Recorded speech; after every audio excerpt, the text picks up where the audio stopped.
I am going to be discussing Kira Delcher's text, A Vampiric Gaze, the subversive look of A Girl Walks Home Alone at Night, which discusses the counter-argument of Mulvey's point on the male gaze in films and how the male controls the actions on how women respond.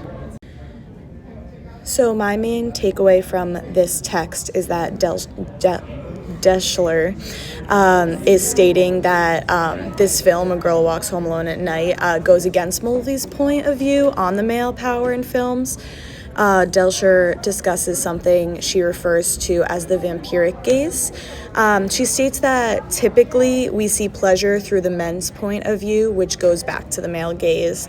This film shows that the girl is the one who gives the pleasure by killing all of these men in Bad City. I found this quote really interesting from her text. It says, "By acting on her own desires rather than being acted upon, both with Arash and her male victims, the girl resists objectification and becomes the threat that she represents in order to fulfill those desires." And I would like to discuss this quote. So I thought this quote was really important because it goes back to Deschler going against what Mulvey was stating in this particular film, because it is rare to see a woman not as the object and kind of in that power of control. I found it interesting. So I read this text first and then I watched the movie. And everything that she was stating, I was able to connect with looking at the vampiric gaze and how we don't really look in the male gaze that often.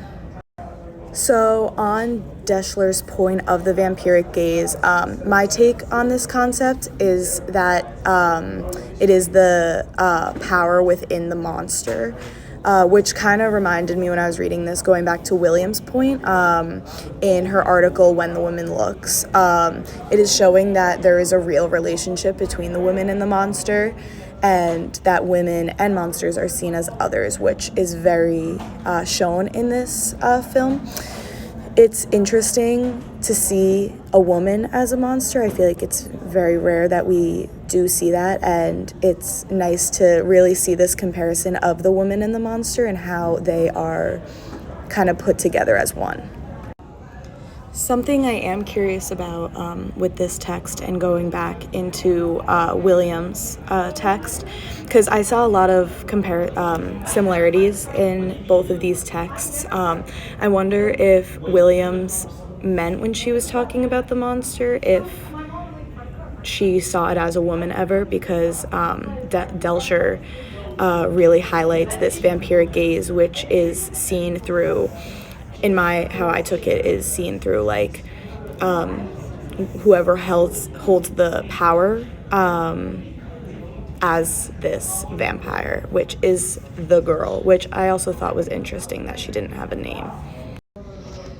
Delcher also goes in to discuss how Mulvey states that there's this type of voyeurism, and it creates kind of this objectification on women, and she also argues that this isn't really seen in this type of film and how this film goes against her beliefs, which I thought was interesting to see kind of the counter arguments on Mulvey's point of view. Overall, this reading was really interesting, and I honestly liked reading it first before seeing the film because it gave me things to really look out for and get a better interpretation of the film.